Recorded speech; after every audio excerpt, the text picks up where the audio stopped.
کے اندر دوسری اممیں موجود رہی، انبیاء سابقین تشریف لائے اور ان کی امتیں زمین پر جلوگر ہوئی۔ اللہ نے ان کو عزت دی، اللہ نے ان کو وقار دیا، اللہ نے اس کو رزق میں فراوانی دی، اللہ نے ان کو عروج و ارتقاء دیا، اللہ نے ان کو فضیلتیں عطا فرمائی، میرے اللہ نے ان کو بہت کچھ عطا کیا۔ آپ دیکھیں جناب موسیٰ علیہ السلام کی آمد سے پہلے حضرت موسیٰ علیہ السلام جو مصر کے پیغمبر ہیں، آپ مصر میں تشریف لائے اور بنی اسرائیل کے پیغمبر کی حیثیت سے آپ نے اہل مصر کی رہنمائی فرمائی۔ لیکن میں آپ سے پوچھنا چاہتا ہوں کہ مصر کے اندر جو کھیل کھیلا گیا ولادت حضرت موسیٰ سے پہلے، قرآن اس کو بیان کرتا ہے کہ وہ لڑکوں کو قتل کرتا تھا اور لڑکیوں کو زندہ رکھتا تھا، جس کو فرعون کہتے ہیں۔ فرعون لڑکیوں کو موجود رکھتا تھا اور لڑکوں کو قتل کرتا تھا۔ اس کا منصوبہ یہ تھا تاکہ وہ عورتوں کو غلام بنائے، عورتوں کو کنیزیں بنائے، عورتوں کو جو ہے وہ کنیزی کی زندگی گزارنے پہ مجبور کرے۔ بنی اسرائیل کی عورتوں کو وہ قصب پرسی کی موت پر جو ہے وہ کی حالت میں زندگی گزارنے پہ مجبور کرے۔ اس طریقے سے آپ دیکھیں اللہ اکبر، اس نے پابندی لگا رکھی تھی کہ کوئی شخص اپنی بیوی کے قریب نہ جائے اور کسی بچے کی ولادت نہ ہو۔ پہلے تو ولادت ہونے والے بچوں کو اس نے قتل کیا، اور جب اس نے بے گناہ جانوں کو قتل کیا، اللہ اکبر، گویا کہ بنی اسرائیل کی نسل کشی کی گئی تاکہ یہ قوم ابھر نہ سکے، یہ قوم ترقی نہ کر سکے۔ آپ سے پوچھنا چاہتا ہوں یہ قتل عام کیوں ہوا، یہ قتل کیوں ہوا؟ اس کے سوال سے پہلے میں آپ کو بتاؤں، کیا بنی اسرائیل کو پہلے دن سے کوئی ستانے والا تھا؟ کیا بنی اسرائیل پر پہلے دن سے کوئی ظلم ڈھالنے والا تھا؟ کیا بنی اسرائیل کو پہلے سے کوئی اس طریقے سے اذیت اور تکلیف پہنچانے والا تھا؟ آپ اگر دیکھیں گے تو قرآن اٹھا کر کے پڑھیں، بنی اسرائیل کا منتقل ہونا مصر یہ سب سے پہلے حضرت یوسف علیہ السلام کے دور میں ہوا۔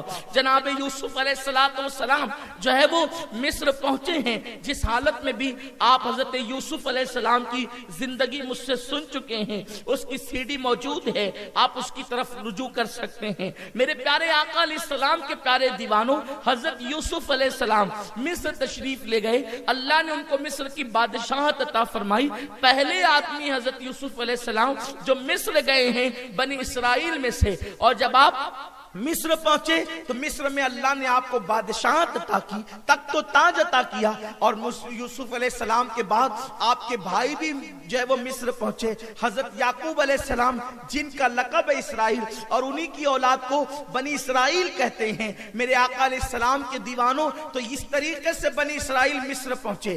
بنی اسرائیل مصر پہنچے تو کر و فر کیا تھا، شان و شوکت کیا تھی؟ حضرت یوسف مصر کے بادشاہ ہے، بنی اسرائیلیوں کو دولت ملی، مال ملا، مکان ملا، عزت ملی، وقار ملا، اور جب اللہ اکبر، اللہ نے ان کو فراوانی عطا کی، اللہ نے ان کو طاقت و قوت عطا کی، تو وہ جناب یوسف علیہ السلام، جناب یعقوب علیہ السلام، جناب اسحاق علیہ السلام، جناب ابراہیم علیہ السلام، ان کے نقش قدم سے وہ لوگ ہٹ گئے۔ کب ہٹے؟ جب ان کو دولت ہاتھ آ گئی، جب ان کو اقتدار ہاتھ آ گیا، جب ان کو قوت ہاتھ آ گئی، جب ان کو مال ہاتھ آ گیا۔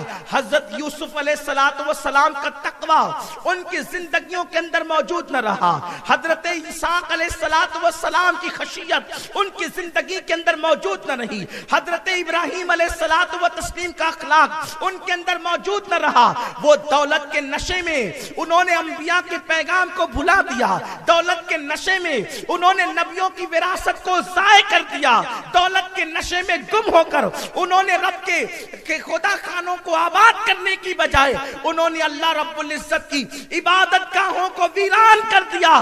جب اس طریقے سے قوم انبیاء کرام کے فرامین کو گویا کہ انہوں نے پیٹ کے پیچھے ڈال دیا، اگر بالفاظ دیگر یوں کہا جائے، صحائف ابراہیم سے وہ منحرف ہو گئے، حضرت اسحاق کی تعلیمات کی وہ باغی ہو گئے، حضرت یوسف کے تقوی کے وہ غدار ہو گئے، تو پھر قدرت نے فرعون کی شکل میں ان پر ایک ظالم حکمراں مسلط کیا، اور پھر اس نے بنی اسرائیل کو کاٹ کر کے رکھا، ان کے ٹکڑے ٹکڑے کر دیے. اللہ اکبر. اسی لیے کہا جاتا ہے اللہ رب العزت کسی قوم پر اس وقت تک ظالم حکمراں مسلط نہیں کرتا جب تک وہ اللہ کی کتاب سے بغاوت نہ کرے, اللہ کے قانون سے بغاوت نہ کرے, رب کے فرامین سے بغاوت نہ کرے, وہ حیا کو, خدا سے حیا کرنے کو ترک نہ کر دے.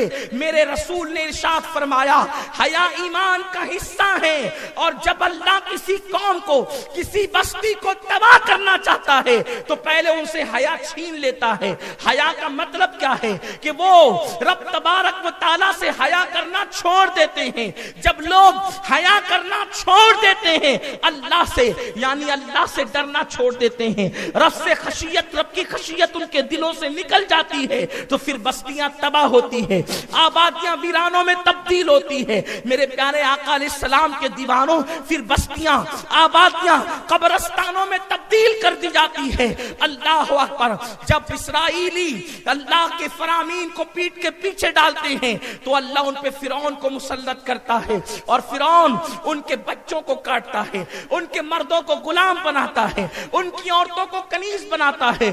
کس قدر قسم پرسی کے ساتھ اس قوم نے صدیاں گزاری ہے فرعون کے ہاتھ کے نیچے, اور اس کی ظلم اور اس کی سفاکیت کا جو ہے وہ شکار ہوتی رہی ہے. میرے پیارے آقا علیہ السلام کے پیارے دیوانوں, لیکن قدرت اس بات کو کہ سنت الہیہ ہے کہ جب لوگوں کو احساس جرم ہو جاتا ہے, لوگ اقبال جرم کر لیتے ہیں, لوگ جب شرمندہ ہو جاتی اپنے گناہوں پر, تو پھر قدرت پھر سے ظالموں کے خاتمے کے لیے کسی موسیٰ کو وجود عطا کرتی ہے. کسی مفکر نے کہا ہے جب فرعون کا ظلم حد سے بڑھے گا تو اللہ ضرور کسی موسیٰ کو کھڑا کرے گا.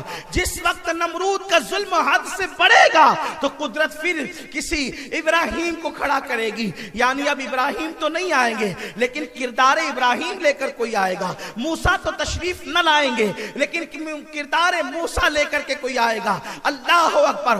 جب یزید کا ظلم حد سے بڑھتا ہے تو اللہ کسی غلام حسین کو ضرور جلوگر کرتا ہے.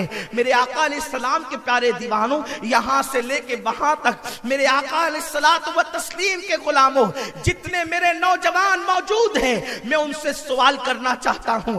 آپ عراق سے لے کر یمن تک, یمن سے لے کر سیریا تک, سیریا سے لے کر آپ برما تک کے سارے حالات کا جائزہ لیں.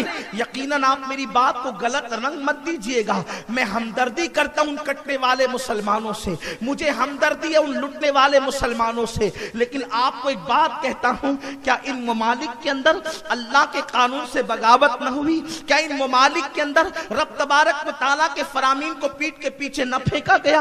کیا ان ممالک کے اندر اللہ رب العزت کے قانون کو جو ہے وہ پیٹ کے پیچھے نہ ڈالا گیا؟ کیا ان ممالک کے اندر نبی آخر الزمان کی تعلیمات کو لوگوں نے بھلا نہ دیا؟ کیا ان ممالک کے اندر لوگ دولت کے نشے میں چور ہو کر اللہ اس کے رسول کے باغی نہ ہو گئے؟ یاد رکھیں, آپ ممالک کی اسٹڈی کریں اور اس کے بعد پھر بات کریں. میرے آقا صلی اللہ علیہ وسلم کے دیوانوں, عراق ہو یا شام ہو, یمن ہو یا برما ہو, ہر خوش عقیدہ مسلمان کے ساتھ ہماری قلبی ہمدردیاں موجود ہیں. لیکن آپ سے پوچھنا چاہتا ہوں, کیا ان ممالک کے اندر یہ رنگریلیاں نہ ہوئی؟ اللہ اکبر. آپ عراق کے حالات اٹھا کر کے دیکھیں, عراق کے حالات اٹھا کر کے دیکھیں, جہاں کی زکات کئی ممالک کے اندر تقسیم ہوتی تھی, آج وہ ملک کا بچہ بھیک مانگنے پہ مجبور ہو گیا ہے. اس ملک کی عورتیں برقع پہن کے بھیک مانگنے پہ مجبور ہو گئی ہے. وہ ملک جو کل تک کے حرم کی پاسبانی اور تحفظ کی بات کرتا تھا, آج وہ ملک اپنے تحفظات کو کھو چکا ہے. اسی طریقے سے آپ دیکھیں سیریا, میں 2005 میں غالباً سیریا کا میں نے دورہ کیا ہے, اس ملک میں پہنچا ہوں اور میں نے وہاں پر دیکھا ہے. میرے آقا صلی اللہ علیہ وسلم کے دیوانوں, سیریا کا لٹا ہوا وجود یقیناً ہمارے دلوں کو بہت ترساتا ہے. ہم رات دن اس کے لیے اللہ گواہ ہے دعا کرتے رہیں گے. لیکن 2005 میں سیریا میں دمشق کی جامع مسجد کے اندر نماز جمعہ پڑھنے کے لیے پہنچا. میں نے وہاں کے امام کو بہت بڑا عاشق رسول پایا. اللہ اکبر.